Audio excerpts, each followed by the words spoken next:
Welcome back to Cloudy Cleric. My name is Oliver. Hi, hello, and today I'm going to be talking about the newest Stranger Things controversy, which is called Cutgate, or basically just the belief that there were plot lines and scenes and very significant parts of Stranger Things 5 Volume 2 that were cut. I am going to start off by saying none of this is actually backed up by hardcore evidence. The evidence that we do have is just shots that we didn't see make it into the final cut and various BTS photos and stuff, which is not entirely indicative of things being cut from the actual series. Things like this get cut for no reason a lot of the times, and I'm guessing that since this is a Netflix production, they probably definitely overshoot everything, because it's always better to overshoot things than to undershoot things. So obviously some shots and stuff will be cut, some shots from major scenes will be cut, just all that kind of stuff. And also this extends further than just the Byler community. This is not solely about Byler, it's about the entire show. And to be honest, I do fear that it's getting on sort of John Locke conspiracy levels, at least with Byler fans.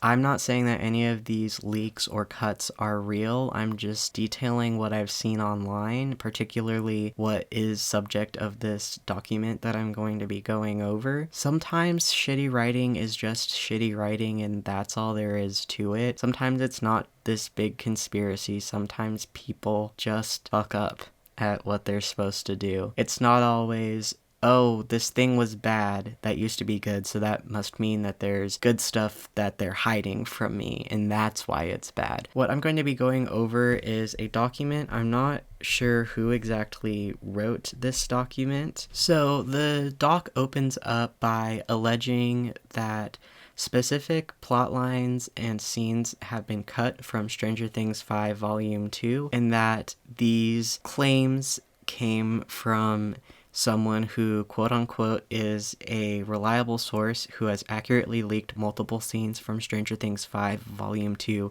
prior to the release, and that they messaged two certain users, I think on Twitter, but we do not actually know the person who leaked this information. Now, that could be because they work with Netflix and don't want to lose their job, but they wanted to leak this stuff. Or it could just be that someone is pulling all of this shit out of their asshole. It could be either one, but again, just take everything with a grain of salt. Now, the claims for what was cut go as follows. Will's arc with Henry/Vecna was significantly shortened. An entire subsequent plot of Elle and Mike going into Camazotz to save Will was cut. A deeper exploration of Will's sexual trauma, reminiscent of the first 5 minutes, was toned down/cut from the final version. Mike and Will scenes, including ones where music plays a fundamental role, were cut out. Mike and Will were supposed to have a one-on-one scene in the basement. Max and Will were a team with Elle and Holly at some point. There was supposed to be a scene of Will being tortured in front of helpless loved ones, and Will was supposed to have a fake-out death, which was supposed to parallel Will's CPR scene from Season 1, hence the earlier insistence in interviews that Season 5 was similar to Season 1. Now, I will say that all of these plot lines are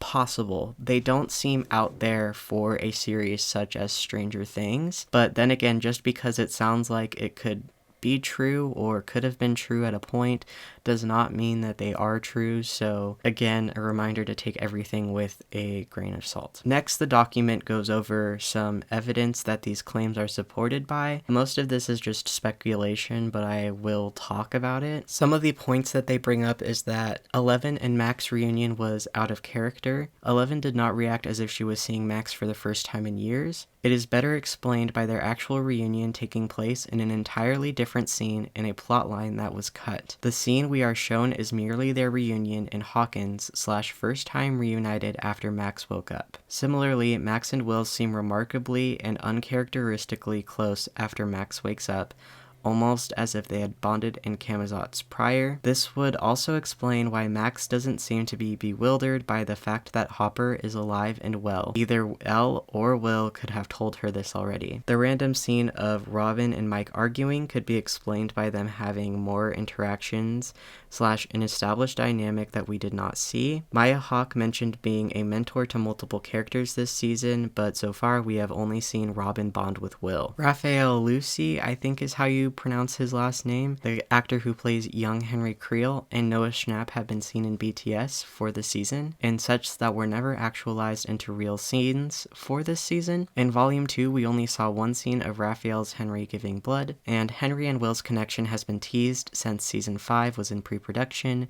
Where are all these scenes? Gabrielle Nevea has posted about her character Patty Newby in the tie-in play The First Shadow, playing a part in Volume 2, yet we never saw her character and she was not mentioned. This was most likely a part of a cut plotline. Speaking of The First Shadow, there were hardly any mentions of the Mind Flayer throughout Season 5, despite the play telling us that that is truly who is behind everything. I will say that this piece of evidence to me is probably one of the most compelling pieces, mainly because we saw no mention of Patty when Max went back into Henry's memories, back into Hawkins High in the 50s, 60s. So that was weird, especially considering Patty was a huge part of his time back at Hawkins High. And the lack of mention of the Mind Flayer is also something that has been bothering me a lot ever since really the end of Season 4. Henry / Vecna was initially referred to as the Mind Flayer's 5-star general, and we've barely heard about the Mind Flayer at all anymore. It's mainly just Vecna, which is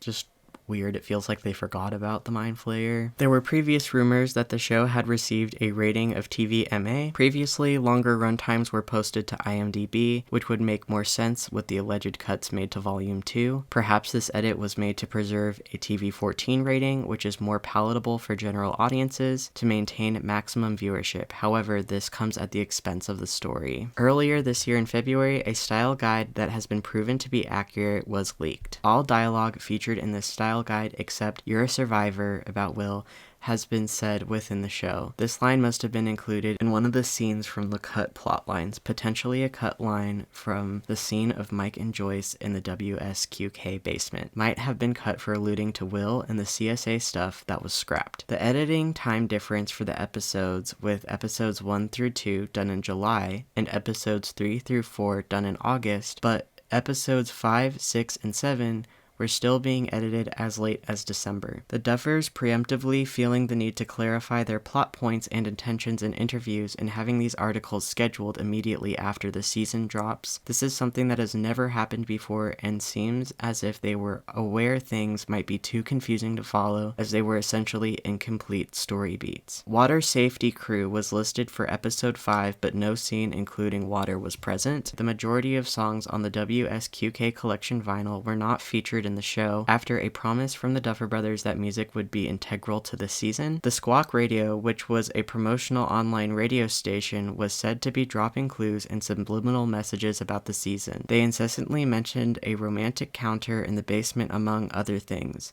most of which did not happen in either Volume 1 or 2. Duffers were said to have fought long and hard with Netflix executives on the story this season to no avail. This would explain why they are moving streaming platforms / ending their exclusive deal with Netflix. Next, they talk about some of the things that the actors have said regarding the episodes and the season that don't make sense. Jamie Campbell Bower talked about having to unpack being Vecna with his therapist because of how dark the subject matter dealt with in Season 5. As it stands in Volume 2, Vecna has not done anything particularly out of his element / especially dark and twisted like we were teased. Noah Schnapp, Will Byers, general excitement about this season and pairing with Finn Wolfhard, Mike Wheeler, and the changed demeanor in the recent press tour, claiming the coming out scene was so stressful he disassociated filming it. Finn Wolfhard, he claimed that he couldn't reveal a song he associates with his character since it would result in a spoiler. Not only did Mike not have any meaningful screen time, he especially did not have any monumental moments with music. He also said that Mike has the most trauma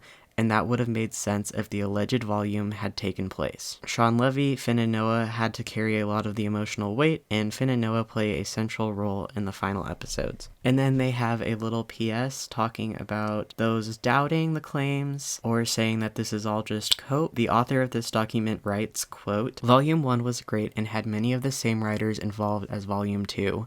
Why all of the sudden was Volume 2 not only horribly written, but poorly paced with several confusing elements and sequences that were only told to us instead of shown?